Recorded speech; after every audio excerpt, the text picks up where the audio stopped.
Kembote luzimpangi lumwani nza yayi nsi yayi yatuma tungo bombote nzaziki kayikwenda ngako mazaka makwenda ngako isavu stabilité yena monokizini nanga nsi yayiko bilanki identité kansi ya monoko kadi kyako kyangana byanzole ikamba ngavo nsi yayi kabisimbi betuka ku mazulu ko bayiza tungayo kansi bantu kwandi bantu bobo bena yemoko yemalu ebe byonso no bonso mono yengeye kansi yao banunga bantu bobo mutunga nsi awo bambote inakuluka amansa momosi luzebi muntama entre 19e siècle et 20e siècle kwa ku Suède bakale male mamangolo bakale kende ko bimevende mpasi jusqu'à même ba loi comme niveau imosi bonka semel za mapapa luzebi semel za mapapa ziba salamu mikanda ya ngombe yekubidi samyo yempediamyo si vous comprenez ye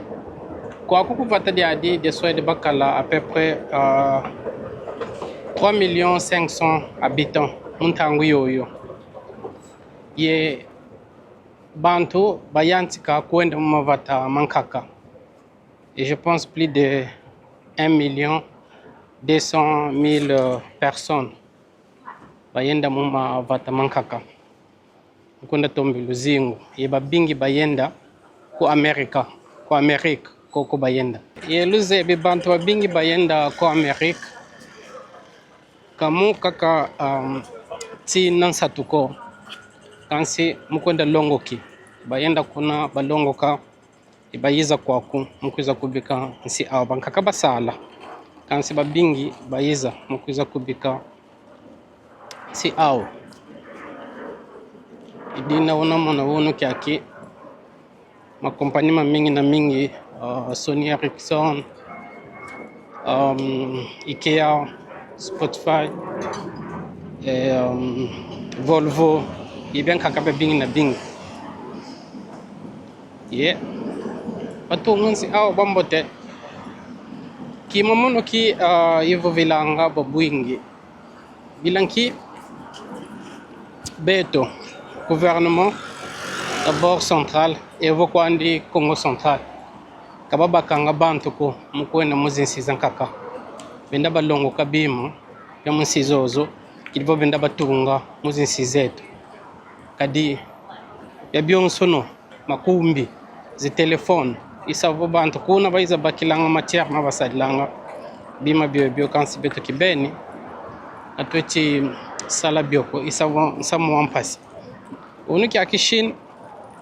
yandu sa fournir bien bingi na bingi muzinsi zetu imonongeti kikamba bilanki par exemple gouvernement ya provincial gouvernement provincial kalendi kwandi baka peut-être disons 100 personnes benda balongo ka bobeti sadila téléphone kwandi ya yampam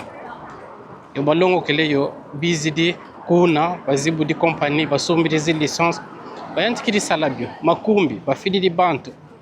bo balongo kilanga bo basadilanga makumbi bantu bizidi kuna bayantikiri vanga makumbi ni buno na mona vonsi eto mpeyina yantika tomboka nganu no mutata mana kwandi kwenda diengi bebangana kusanga consommer bebangana yebeto kibeni katuti sala kimako ça va ça dépendre mu luzolo la bantu bankaka pasi kwandi donc voilà un peu moins ça monzo ile kabula ebeno ye mono mbebe ame imukululonga ninga kikongo yentangu sanka kampe